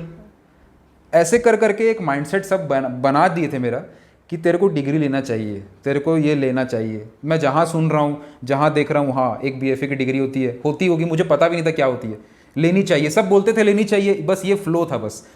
तो एक चीज़ बैठी हुई थी माइंड में कि सीखूंगा मैं घर में, क्योंकि मैं घर में बहुत अच्छा प्रैक्टिस कर रहा था। लेकिन मैं कॉलेज ऐसा जाऊँगा जहाँ पे मेरे को कॉलेज जाना ना पड़े, जो सिर्फ डिग्री दे दें एग्ज़ाम दे के। डिग्री चाहिए बोल रहे हैं, कोई नॉलेज की तो बात नहीं कर रहा है, ओके। और नॉलेज तो मैं घर में सीख के ले रहा हूँ, ठीक है। तो अब मैंने कॉलेज भी इसीलिए ज्वाइन किया कि वहाँ पे कंडीशन नहीं थी कि आपको आना पड़ेगा, एग्ज़ाम दे के आओ, आपको डिग्री मिल जाएगी। एंट्रेंस वो वाला दिया था क्या आपने जिसके बेसिस पे जे या फिर ऐसे बाकी के कॉलेजेस लगते हैं? तो जब मैंने कॉलेज गया मैं, तो वहाँ पे सबसे पहले एंट्रांस लिया गया। एंट्रांस में एक थ्योरेटिकल पेपर था, थ्योरी पेपर के बाद एक प्रैक्टिकल था। प्रैक्टिकल में 2-3 पार्ट्स थे। एक तो ये था कि एक कॉम्पोजिशन ड्राइंग बनानी थी, एक ये था कि आपको एक इमेजिनेशन से कुछ स्केच करना है, एक लाइव ड्राइंग बनानी थी, सामने स्टिल लाइफ रखा हुआ था। और स्टिल लाइफ रखा हुआ था तो वो मेरे लिए बहुत अच्छा बात था, क्योंकि उस एंट्रांस से पहले स्टिल लाइफ मेरा फेवरेट सब्जेक्ट था और स्टिल लाइफ को मैं बहुत प्रैक्टिस कर चुका था। तो जब मैं वहाँ पे स्टिल लाइफ बना रहा था तो मेरे को बहुत मतलब ईजी लगा वो।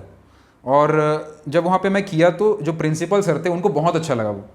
और उस जितने लोग थे, 30 या 40 लोग एंट्रांस में थे हम साथ में एंट्रेंस में, तो उसमें मैं टॉप किया था। मेरे को मतलब कोई उम्मीद नहीं था कि मेरे को अच्छा होगा नहीं होगा, लेकिन मैं टॉप किया था उस समय। तो बहुत अच्छा लगा अगर मतलब कि दिल से कि यार मैं सोचा नहीं था कि एंट्रांस भी मैं कभी दूंगा और उसमें टॉप भी होगा। तो सर भी बहुत मतलब कि बोले कि तू बहुत अच्छा कर रहा है, कॉलेज आया कर, सीख, मतलब कि कंटिन्यूसली आना करके। लेकिन मेरे मन में तो यही था कि मैं एंट्रांस दूंगा, सिलेक्ट हो गया तो कॉलेज तो जाना नहीं है, घर में ही आके वापस सीखना है। और उस समय मैं अपना क्लास, ये जो एकेडमी है उसको शुरू कर चुका था मैं, ओके।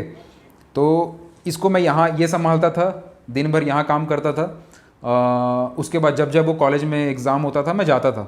1 साल गया मैं, 1 साल कॉलेज गया मैं, 1 साल मतलब कि सिर्फ एग्ज़ाम देने कॉलेज गया मैं। उसके बाद फिर वो उसके बाद मेरे ख्याल से लॉकडाउन आ गया था शायद, या ऐसा ही कुछ। तो फिर बीच में अचानक उनका मैसेज आया कि आपका सेकेंड ईयर स्टार्ट हो रहा है, ऐसा कुछ उनका मैसेज आया था कि आपको वापस से फ़ीस देनी है, ऐसा कुछ। अब मैं डिसाइड कर चुका था कि अब मैं कॉलेज नहीं जाऊँगा वापस, छोड़ देते हैं कोई मतलब नहीं था। अब इस पॉइंट के आते आते ना मेरे को ये क्लियरिटी आ गया था कि डिग्री नहीं चाहिए, क्योंकि अब जो मैं बोलता हूँ ना डिग्री नहीं चाहिए, ये कम्प्लीटली मैं एक्सपीरियंस के बेस पे बोलता हूँ। जितने भी लोग मेरे को पहले बोलते थे कि डिग्री लो, वो लोग बोलते थे क्योंकि वो लोग कर चुके थे डिग्री, या फिर उनको किसी ने बोला था डिग्री लो। कोई सवाल नहीं करता था कि क्यों लो। तो जब मैंने ये एक्सपीरियंस किया कि यार डिग्री के बिना सब कुछ हो रहा है, क्योंकि कमीशन वर्क मैं करता था, एक कंपनी के साथ मैं काम करता था, पोर्ट्रेट फ्लिप। उन्होंने मेरा काम देख के मुझे एज एन आर्टिस्ट मुझे हायर किया था। तो मैं सिर्फ अपने काम को देख के ही मैं देख रहा था कि सब लोग मुझे काम दे रहे हैं। कमीशन वर्क मैंने किया काम के बेसिस पे। जो मैंने क्लासेस लेनी शुरू की, वो क्लासेस ग्रो भी इसलिए हुई क्योंकि जो मैं सिखा रहा था बच्चों को, बड़ों को, उनको वो अच्छा लग रहा था। उनको अच्छा लग रहा था, वो सीख रहे थे, उनका डेवलपमेंट हो रहा था, तो लोग और आ रहे थे, वो चीज़ ग्रो होने लग गई। अब फिर मैं धीरे धीरे मैंने गूगल माई बिजनेस ये सब सीखा कि किस तरीके से सोशल मीडिया पे भी और बाकी गूगल वगैरह पे भी लिस्टिंग करी जाती है, वो सब सीखा। तो वो सबसे और ग्रोथ मिलने लग गई। तो मैं बोला डिग्री तो कहीं दूर दूर तक नामो निशान नहीं है यहाँ पे। तब जाके मेरे को रियलाइज़ हुआ कि डिग्री नहीं चाहिए, कॉलेज नहीं जाऊँगा मैं अब, डिग्री तो मेरे को कहीं से नहीं चाहिए। हाँ, ये चीज़ है कि सीखना बंद नहीं करना है, तो उसके लिए हमेशा मैं ओपन रहता हूँ कि जहाँ से जो सीखने को मिले सीखते रहना है। बस ये कंफर्म रहता है कि डिग्री के लिए आप नहीं सीखना है, और डिग्री कोई मतलब भी नहीं है, खासकर आर्टिस्ट को तो चाहिए ही नहीं। जब मैंने आपके वीडियोस में सुना था कि आप हमेशा ये कहते हो कि डिग्री जरूरी नहीं है, तो तब मेरे को ना क्लैरिटी नहीं थी कि ये बंदा ऐसा क्यों कह रहा है। मतलब कुछ तो पूरा ना एक क्या कहते हैं, उसके पीछे का पूरा रीजन है ना। ये किसी वीडियो में ऐसा पूरा नहीं मैंने सुना था, आपने दिया भी रहेगा किसी वीडियो में। आप कहते थे कि मैंने वो वीडियो में बताया, आप जाके देखो। मतलब आई थिंक मैंने एक लाइव में आप यूट्यूब पे लाइव करते हो काफी बार, तब मैंने ऐसे ही ज्वाइन किया था। तब किसी ने तो ना ऐसे मैसेजेस डाले थे, कमेंट्स किए थे कि डिग्री क्यों जरूरी नहीं है। तो आपने उस क्वेश्चन को ऐसे ही उड़ा दिया था कि मैं बहुत बार उस विषय पे कहता हूँ, मैंने पिछले वीडियोस में कहा है, तो आप वो जाके देख लीजिए ऐसे। तो मैंने सोचा कि ना कभी तो ना लाइव में अगर ऐसे मिले तो पूछ लूंगा। तो जो आपने रीजन बताया आपके डैड का भी, तो मैंने ऐसे फील किया कि ना आप थोड़ा आपके फादर के साइड से थोड़ा सा बहुत ज्यादा क्लोज हो, फादर और सन के बीच में थोड़ा बहुत ज्यादा बॉन्डिंग है। बॉन्डिंग इन द सेंस, हम पापा से मैं, आप नहीं मानोगे, मैं बहुत ही कम बात करता हूँ, रेयरली बात होती है। बट आपने जो एक्सप्लेन किया ना कि पापा को ऐसे लगा कि वो बॉन्डिंग है, हम लोग का थॉट बहुत सेम है। पापा और मेरा थॉट पूरा सेम है। पापा भी ये मानते हैं डिग्री नहीं चाहिए, मैं भी ये मानता हूँ डिग्री नहीं चाहिए। पापा भी ये बोलते हैं कि तू खुद सीख सकता है, मैं भी यही मानता हूँ कि खुद सीख सकता है। पापा भी ये बोलते हैं कि अगर तू बिलीव करता है तो तू कर लेगा, मैं भी यही मानता हूँ कि मैं अगर बिलीव करता हूँ या कोई भी अपने ऊपर बिलीव करता है तो वो कर लेगा। तो हम लोग का थॉट सेम है। हम लोग का हर एक थॉट, जो भी मैं उनसे सीखा हूँ, वो सबसे अच्छी चीज़ मैं जो उनसे सीखा हूँ वो है ह्यूमन बिहेवियर, या ह्यूमन जो स्किल्स हैं ना, जो सॉफ्ट स्किल्स हैं, कि ईमानदार रहो, कभी भी किसी को चीट मत करो, कभी भी किसी से ऐसा बात मत बोलो कि किसी को हर्ट हो। ये सब चीज़ों मैं उनसे सीखा हूँ, तो वो मैं अब इतना बिलीव करता हूँ, और इन सब के ऊपर हम लोग बहुत ज़्यादा कनेक्टेड हैं। हाँ, वो स्ट्रिक्ट बहुत रहे बचपन में, बहुत ज़्यादा स्ट्रिक्ट थे, और इतने ज़्यादा स्ट्रिक्ट थे कि मैं बता नहीं सकता कि वो बहुत स्ट्रिक्ट रहे। वो मतलब कि जैसे कोई ट्रेनर होता है ना, जो अपने स्टूडेंट को बस ट्रेन कर रहा है कि तू उसके लिए एक, जैसे वो आर्मी की ट्रेनिंग होती है कि फुल डिसिप्लिन, तेरे को ये करना है मतलब करना है, वो वाला एक बॉन्डिंग था। तो इसीलिए मतलब एक वो फ्रेंडशिप वाली फीलिंग कम हुई, थोड़ा सा टीचर स्टूडेंट वाली फीलिंग थोड़ी ज़्यादा हो गई। लेकिन हाँ, वो है कि थॉट के लेवल पे बहुत सारे थॉट्स हैं जो मैच करते हैं। आपके साइड से कुछ पॉइंट्स रहेंगे कि ये विषय पे हम बात कर सकते हैं, तो वो भी एक दो तीन ऐसा कुछ टॉपिक्स रहेंगे। एक टॉपिक जो सबसे ज़रूरी मानता हूँ मैं आज के टाइम पे, वो आर्टिस्ट को लेके, कि आर्टिस्ट को थोड़ा सा ओपन होना पड़ेगा लर्निंग वाइज। अगर उसको प्रोफेशन में जाना है तो उसको थोड़ा माइंडसेट बदलना पड़ेगा। आर्टिस्ट, अभी के आर्टिस्टों का माइंडसेट बहुत ज़रूरी है चेंज होना। माइंडसेट हो, आज की दुनिया को समझना हो, जो चीज़ ज़रूरी है। कई सारे आर्टिस्ट इस थॉट में रहते हैं कि यार मैं इतना ही मुझे अच्छा लगता है, मैं यही करूँगा। लेकिन आपको नहीं पता कि अगर आप प्रोफेशन बोलते हो ना किसी चीज़ को, गैरी वी की एक लाइन है, गैरी वी का एक स्टेटमेंट है कि आप बोल रहे हो ये मेरा सपना है, you are saying that it's my dream, और आप बोल रहे हो कि हाँ अच्छा लग रहा है कर लेंगे। अरे सपना है भाई, सपना मतलब खून के आंसू रोना पड़ेगा उसके लिए, ओके खून निकलना चाहिए, आंसू में खून आना चाहिए, वैसा हो और आप फिर भी उसको फॉलो कर रहे हो, तब बोलो कि ये मेरा ड्रीम है। ड्रीम ऐसी मजाक नहीं होता कि यार मन कर रहा है कर लेते हैं, चलो थोड़ा सा इसमें इंटरेस्ट है ये कर लें क्या। वो माइंडसेट बहुत ज़रूरी है और वो बहुत एक्चुअल बात है। और कोई आर्टिस्ट को अगर आप बोलो ना कि यार ये ना सोशल मीडिया को तेरे को सीखना पड़ेगा, तो बहुत 100 में से 90 लोग पहले ही हाथ खड़ा कर लेते कि नहीं नहीं वो तो नहीं हो पाएगा, वो अलग चीज़ है, हम लोग तो आर्ट में हैं, आर्ट को ही करेंगे। नहीं, ऐसा ज़रूरी थोड़ी है। आर्ट का मतलब क्या, मैं अभी और थोड़ा सा इसको सोचता हूँ तो मैं फील करता हूँ कि आर्ट का मतलब ये नहीं है कि सिर्फ आप आर्ट क्रिएट कर रहे हो कैनवस पे तो ही वो आर्ट है। आर्ट एक फिजिकल सब्सटेंस ही नहीं है, आर्ट एक माइंडसेट है। एक आर्टिस्ट सिर्फ बनाता नहीं है, आर्टिस्ट जैसा सोचता है।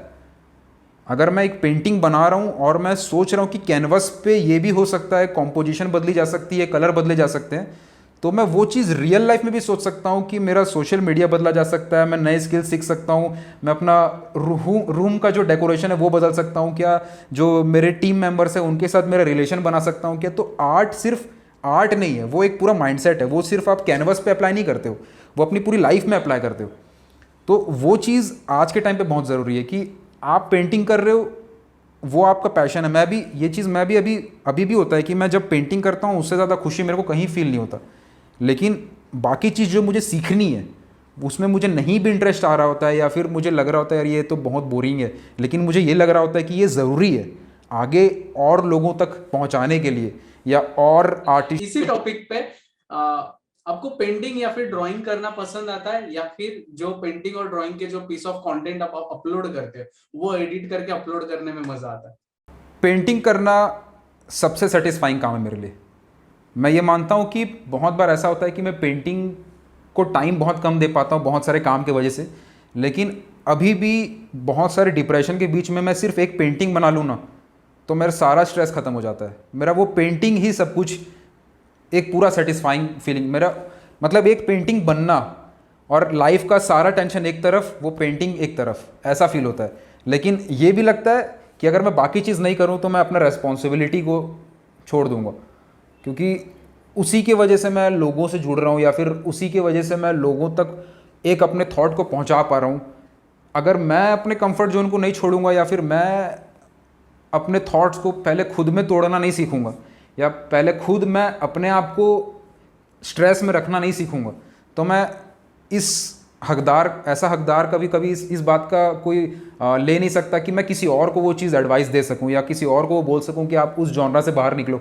जब वैन गॉग को हम लोग सुनते हैं, वैन गॉग की बात करते हैं, पिकासो की बात करते हैं, ये लोग पेंटिंग डिफरेंट नहीं बनाए थे।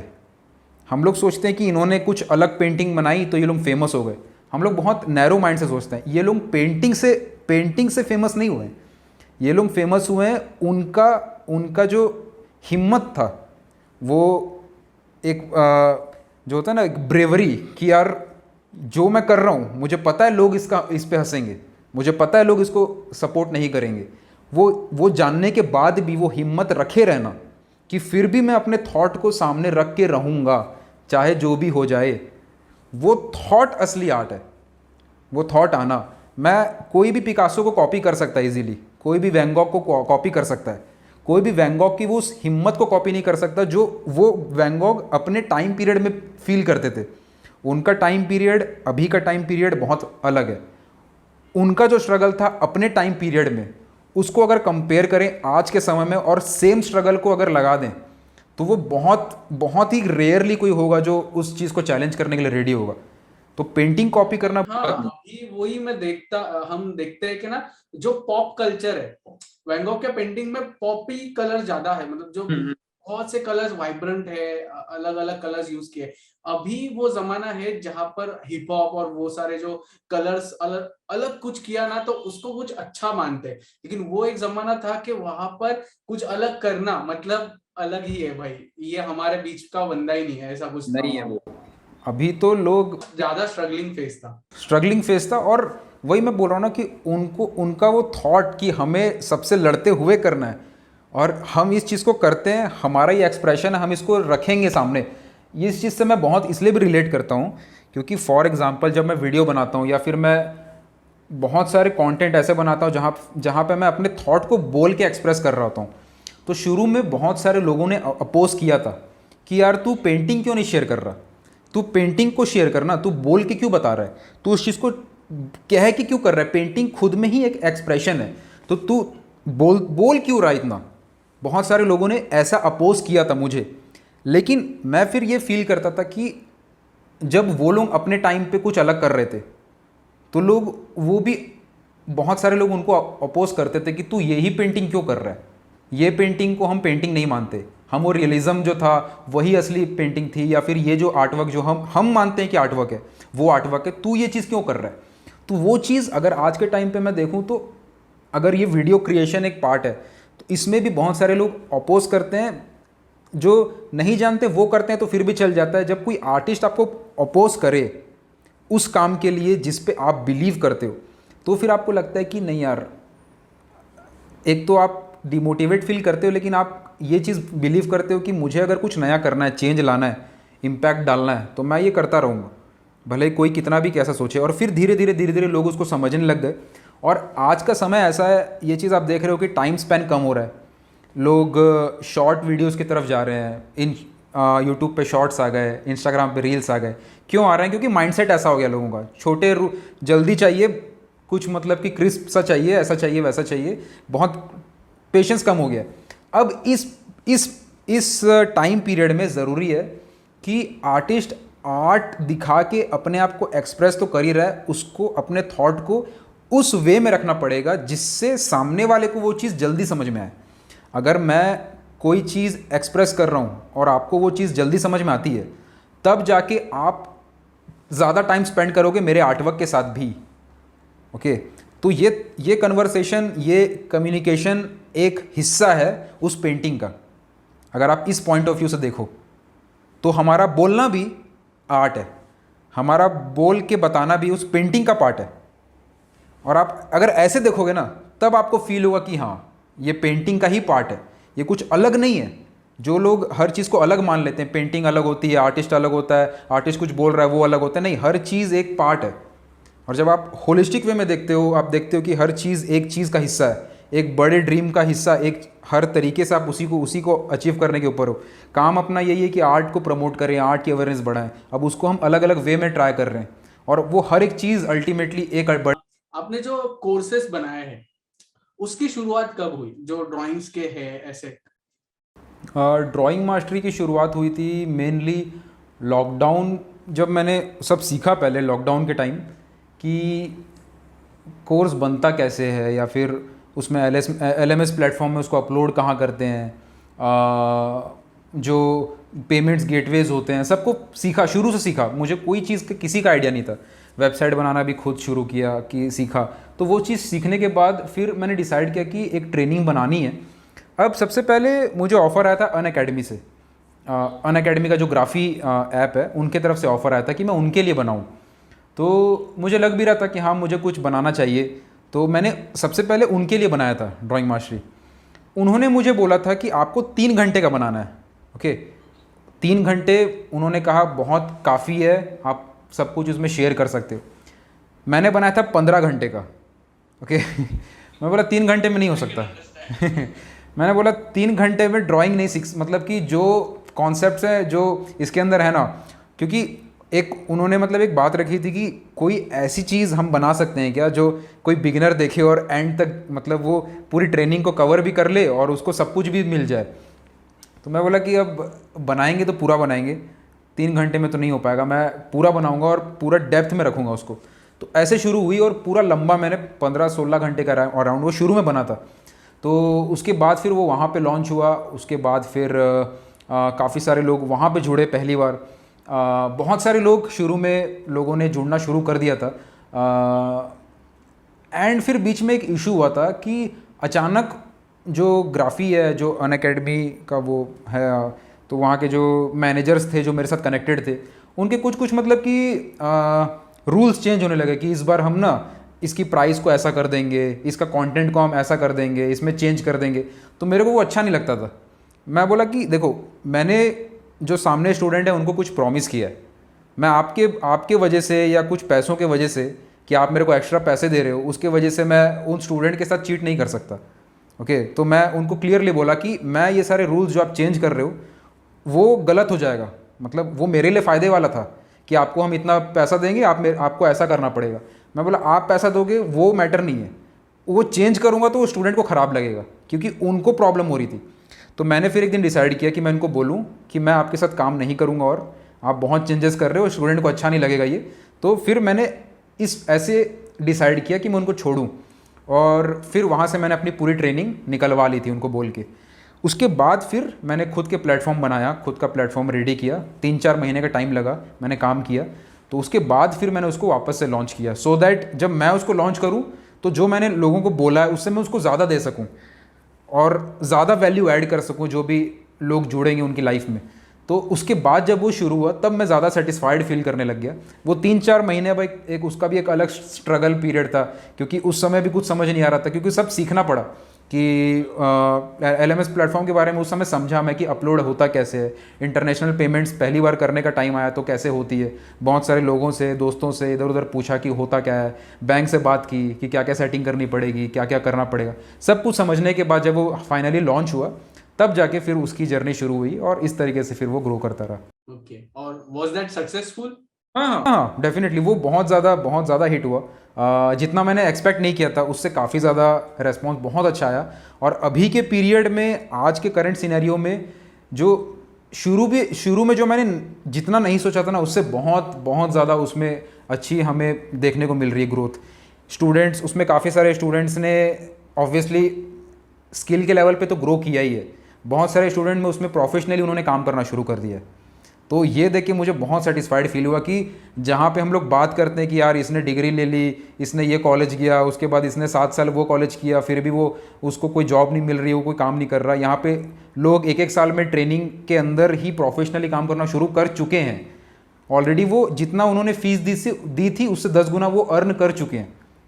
ओके, सो ये देख के मुझे बहुत सेटिस्फाइड फील होता है कि मेरा गोल ये नहीं था कि मैं ट्रेनिंग दूँ या कोई कोर्स बनाऊं, मेरा गोल ये था कि मैं कुछ ऐसा उनको दे सकूं जिससे वो काबिल बन सकें, अपने आप को खड़ा कर सकें। तो वो सबसे बड़ा अचीवमेंट मेरा यही कि लोग उसमें प्रोफेशनली काम करना शुरू कर रहे हैं। और उसके बाद फिर बहुत सारे अलग अलग लोग जुड़े, कोई आर्मी से भी है, कोई डॉक्टर भी है, कोई इंजीनियर है, कोई अलग अलग प्रोफेशन के लोग हैं, कोई हाउस वाइफ है, कोई मदर है, कोई 70 ईयर्स 65 ईयर्स ऐसे लोग हैं, वो लोग कर रहे हैं। और वो लोग अपना एक्सपीरियंस बताते हैं कि हमें इस एज में आके इतना अच्छा लग रहा है, इस फैमिली में जुड़ के सब एक दूसरे का काम देख पाते हैं, एक दूसरे का वर्क शेयर करते हैं कम्युनिटी में। बहुत मतलब कि अच्छा फील होता है।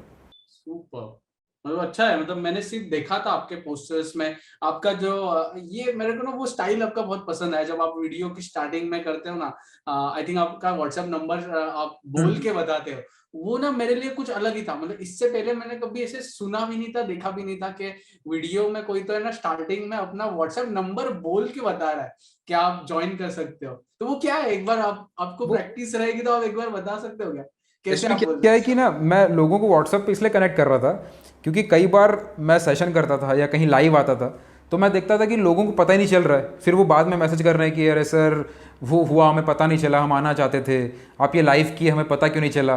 तो मैं ये कर रहा था कि व्हाट्सएप पे लोग कनेक्टेड रहें और मैं व्हाट्सएप पे स्टेटस डाल सकूं, कहीं जाने से पहले एक बार स्टेटस डाल दूं या फिर एक ब्रॉडकास्ट भेज दूं सबको, तो लोगों को टाइम पे पता चल सके। तो उस तरीके से ये चीज़ शुरू हुई थी कि लोगों को इन्फॉर्मेशन टाइम मिल सके। ये जो मैनेजमेंट और ये सारी चीजें है ना, वो मुझे बहुत कनेक्ट कर दिया आपसे। मुझे मतलब वो बहुत इंस्पिरेशनल लगता है मुझे कि बंदा है ना बहुत ही सिस्टमैटिक वे में जाता है, बातें भी उसी टाइप में करी जाती है इससे। तो ये सारी जो चीजें बहुत पसंद आती है मुझे।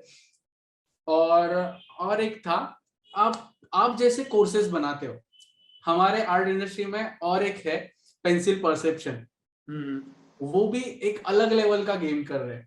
उनका भी जो कंटेंट है, मैं ट्राई कर रहा हूँ उनसे भी बात करने का, तो जब वो आएंगे तो और क्लैरिटी मिलेगी कि उसमें क्या होता है। तो आप जानते हो उन्हें? हाँ, मैं जानता हूँ, सदा शिव सावंत। बहुत अच्छा काम है उनका, वो बहुत सीनियर टीचर हैं।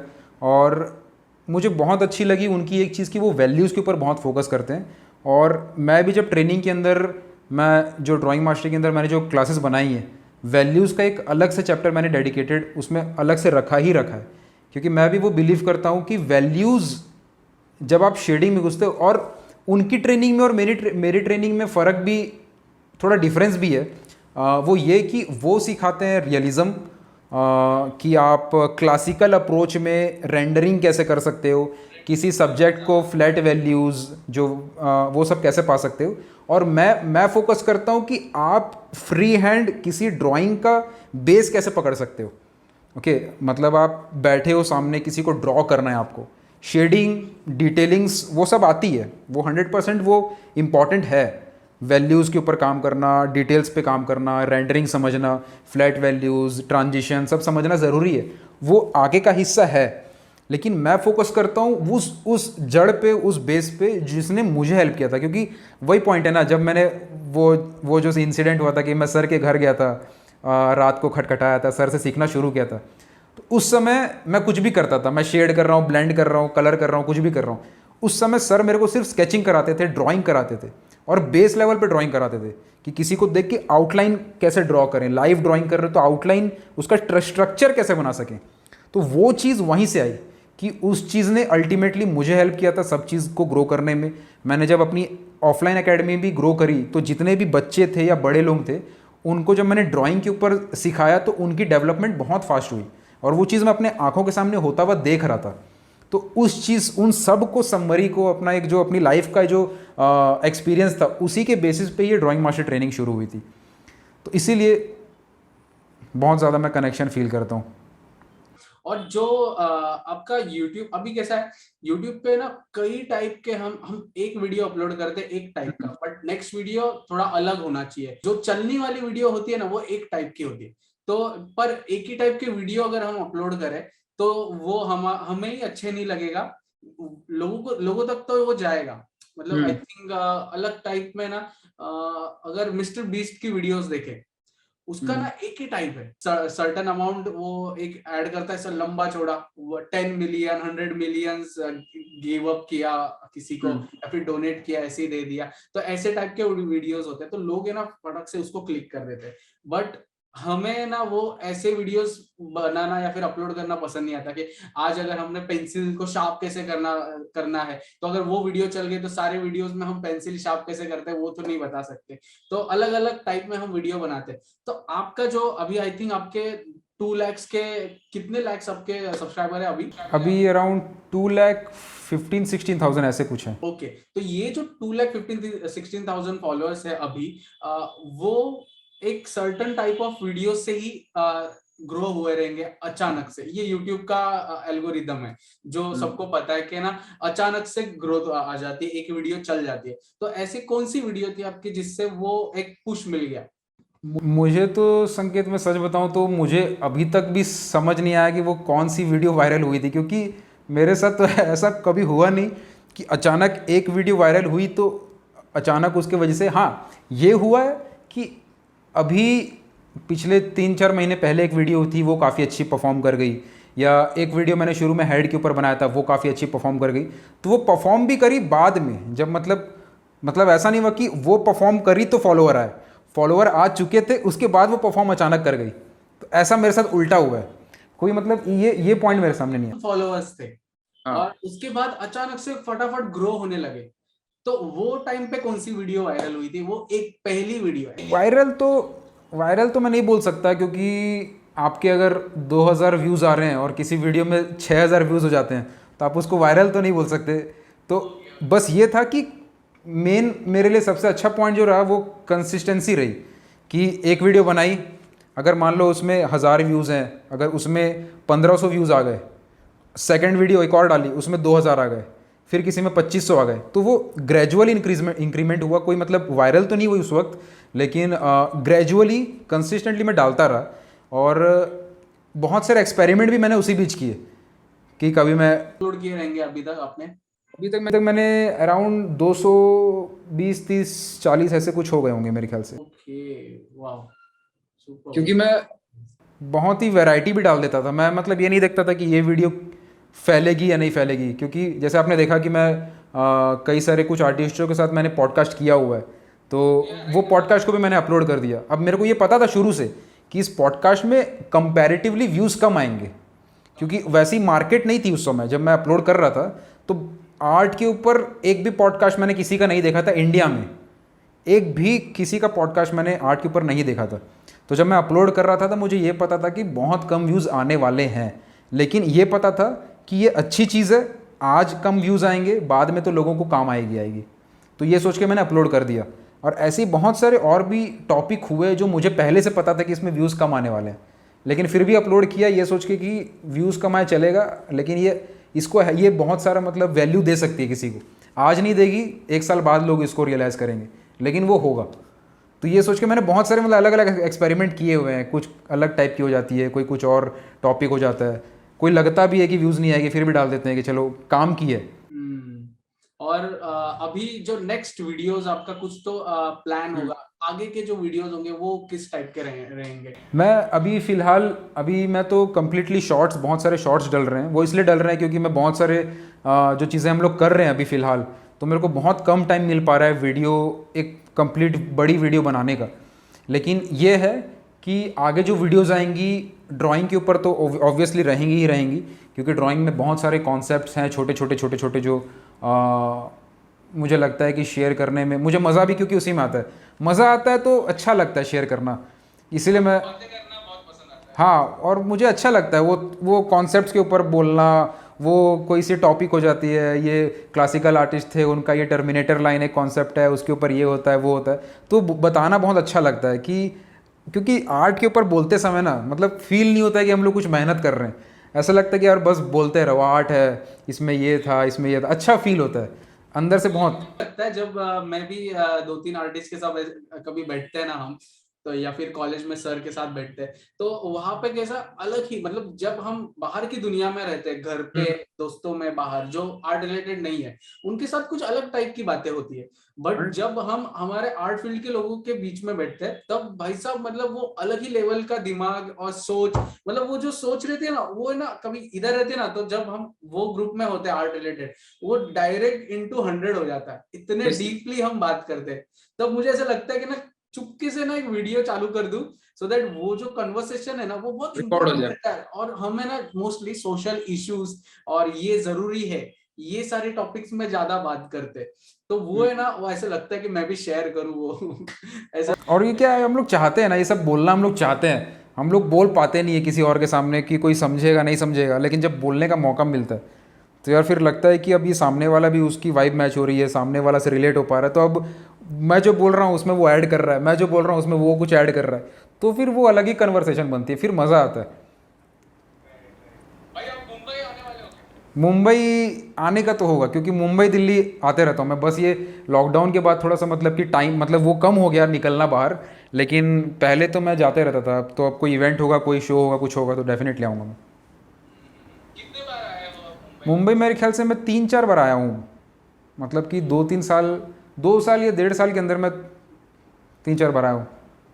वो भी कुछ मतलब इवेंट था, कोई एग्जीबिशन था या कोई शो था, उसी वक्त। एग्जीबिशंस हुए हैं, दिल्ली में हुआ है, दिल्ली में एग्जीबिशन था, मुंबई में एक शो था, लोनावला में एक बार एक इवेंट था, तो वहाँ पे मैं गया था। तो इस तरीके से मुंबई और दिल्ली ये जगह। और जो गैलरीज है, म्यूजियम्स है, वो आपने पूरी घूमी है फोर्ट में जितने? हाँ, एनजीए में घूमा हूँ मैं, और भी जो वहाँ पे बाकी गैलरीज हैं। कौन सा? छत्रपति शिवाजी महाराज म्यूजियम जो जहांगीर के आगे है। जहांगीर घूमा हूँ मैं, उसके आगे म्यूजियम शायद जब मैं गया था तो उस समय बंद था मेरे ख्याल से, तब मैं नहीं जा पाया था, लेकिन हाँ जहांगीर गया हूँ मैं। तो अगर आप उसमें जाओगे ना, तो आपको जैसे फॉरेन आर्टिस्ट के पेंटिंग्स बहुत पसंद आते हैं, आप जैसे कहा आपने, तो उसमें है ना, उस म्यूजियम में इंडियन आर्टिस्ट के जो पेंटिंग्स है ही, पर एक सेकंड नहीं, आई थिंक 3rd फ्लोर पे लिटरली जो ह्यूमन साइज होती है उसके 3 गुना बड़े पेंटिंग्स, लाइफ साइज से भी 3 गुना लिटरली फिगर आर्ट है, फिगर ऑयल पेंटिंग्स है, लैंडस्केप्स है, और वो लिटरली बहुत बड़े है, ऐसे 3-4 गुना ह्यूमन फिगर्स से भी ऐसे बड़े साइज में है। तो वो भी फॉरेन आर्टिस्ट के, वो देखने के लिए आपको बहुत पसंद आ जाएगा। 100%। जब नेक्स्ट विजिट होगा मैं श्योर ले जाऊँगा। ऐसे बहुत है, बहुत सारी चीजें हो उसमें।